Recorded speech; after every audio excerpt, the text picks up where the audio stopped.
Tous nos tourments sur ce qui nous manque me semblent procéder du défaut de gratitude pour ce que nous avons. Daniel Defoe. Bonjour à tous et bienvenue pour cette nouvelle vidéo de la série d'épanouissement personnel. Aujourd'hui nous allons parler d'une notion pour moi qui est très importante, c'est la gratitude. Le pouvoir de la gratitude, de dire merci. Pour moi j'en ai pris conscience dès le premier jour en fait dans le Cantal. Quand, comme je vous l'avais dit sur la vidéo de présentation, là-bas je m'arrêtais de manger à 12h30. Donc qu'est-ce qui s'est passé, vu que moi j'ai l'habitude de manger au moins 3-4 fois par jour. Je m'arrêtais de manger à 12h30 et le soir du coup à 20h j'avais faim, à 22h très faim et à 23h très faim. Et à ce moment-là, quand j'avais ces douleurs, si on peut appeler ça douleur, à l'estomac, je pensais à toutes les personnes en fait qui est sur cette terre, même en France, qui ne pouvaient pas se nourrir. Donc en France elles ne peuvent pas se nourrir parce qu'elles n'ont pas les moyens, et dans d'autres pays parce que tout simplement la terre ne leur donne pas ce qu'il faut pour manger. Et là à ce moment-là je me suis dit waouh, mais que j'avais de la chance en fait de me nourrir tous les jours. Et après voilà, je me suis couché et le lendemain matin, je me suis réveillé, je ne sais pas pourquoi j'avais un grand sourire. Je ne savais pas pourquoi je souriais. Et d'un seul coup je me suis dit qu'en fait si je souriais c'est que j'étais content d'être en vie. J'étais content d'être en vie ce matin.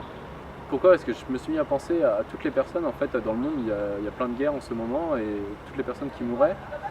J'avais dormi dans un lit. Il faut savoir qu'en France en 2015 il y a eu 495 SDF de mortes dans les rues.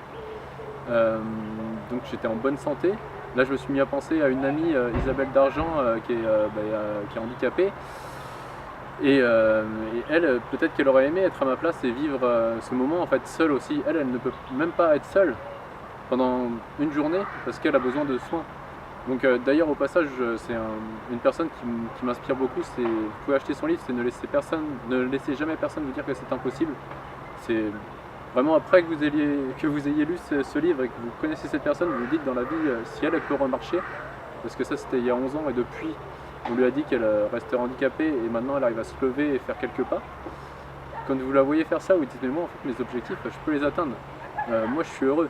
Donc voilà, pour moi la gratitude autour de ma santé, de ce que j'avais.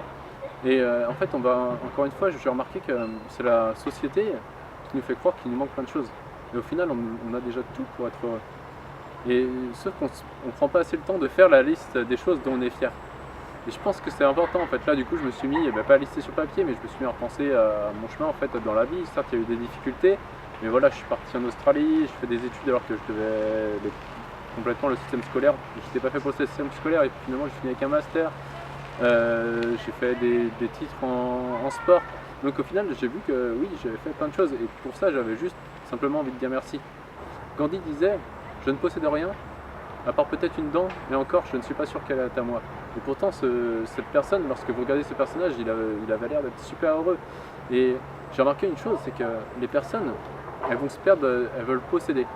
Et sauf que souvent, elles sont possédées parce qu'elles croient posséder. C'est vrai, genre des fois vous avez une maison, vous avez peur de perdre votre maison, mais votre maison elle s'en fout de vous perdre. C'est vous qui avez peur de la perdre. Et là le rapport c'est pas le même, que si vous en avez pas, vous êtes juste bien avec ce rapport, vous avez une maison, ok, mais si vous y étiez ailleurs, vous serez heureux aussi. Je pense que c'est une illusion de croire qu'il faut avoir pour être heureux et qu'on doit d'abord être avant d'avoir. Et ça c'est un coach qui m'en avait parlé, genre une fois, voilà, on parlait, et il me disait mais t'es à combien en estime? Je sais pas, peut-être 7, 8, qu'est-ce qu'il te faudrait passer pour le niveau supérieur? Une plus belle voiture et avoir un bon métier, etc. Et là du coup il avait un peu souri, il m'a dit non, il fait mais là tu cours en fait. Tu es en train d'aller chercher des choses à l'extérieur pour être heureux alors que tu dois d'abord être incarné avant d'avoir. Ça c'est vraiment une notion que j'ai retenue et dans laquelle je crois fortement. C'est que vous devez avoir des... Enfin le jour où vous allez mourir, les gens à l'enterrement ils seront pas là pour ce que vous avez. Ils seront là pour qui vous êtes. Donc faites la liste de... Ça va être le défi pour vous cette semaine, c'est de faire la liste de au moins 30 choses pour lesquelles vous avez des choses.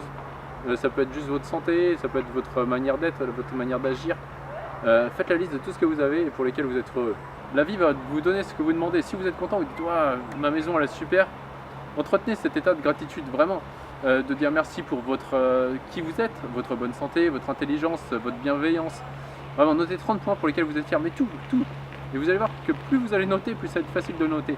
Et à la fin, ayez juste envie de dire merci. Alors, selon vos croyances, à qui vous voulez, ça peut être à vous, juste à vous de vous être donné le mal d'être qui vous êtes aujourd'hui.